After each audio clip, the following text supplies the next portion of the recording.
Дэлхийн техник технологийн салбарын тэргүүлэгчид нэгдүгээр цугладаг олон үзэсгэлэн байдаг. Тэгвэл 2025 он CES буюу Consumer Electronics Show-гаар эхэллээ. Жил бүр Лас Вегас хотод зохион байгуулагддаг тус арга хэмжээ энэ жил 1-р сарын 7-наас 10-ны өдрүүдэд болж байгаа юм. Энэ удаад 4500 гаруй оролцогч технологийн салбарын ирээдүйн чиг хандлагыг тодорхойлсон олон шинэ бүтээгдэхүүн технологиудыг танилцуулсан бөгөөд хиймэл оюун ухаан, robotics, ухаалаг тоногдох хөрөмжүүдэд илүү анхаарлаа хандуулжээ. Тэдгээрээс онцлог 5 технологиг та бүхэнд танилцуулъя.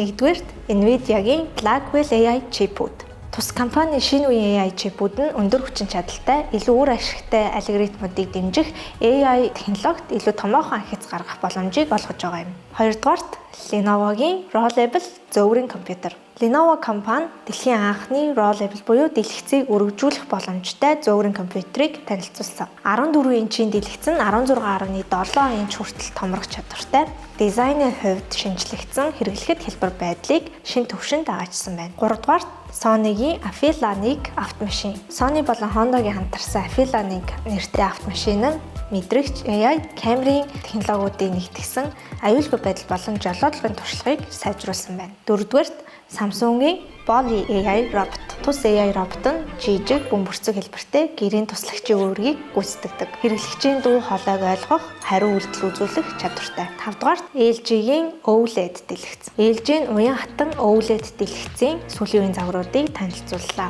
Энэ нь телевиз, монитор зэрэг хэрэглээнд зориулсан шинэ үеийн дэвшилтэт технологи юм. Эдгээр технологиуд нь хэрэглэгчийн амьдралыг хөнгөвчлөх, илүү ухаалаг үр дүнтэй шийдлүүдийг санал болгосон гэдгээрээ онцлог байв. Хэрвээ та CES арга хэмжээний талаар илүү дэлгэрэнгүй мэдээлэл авахыг хүсвэл доорх вебсайтаар зочлоорой.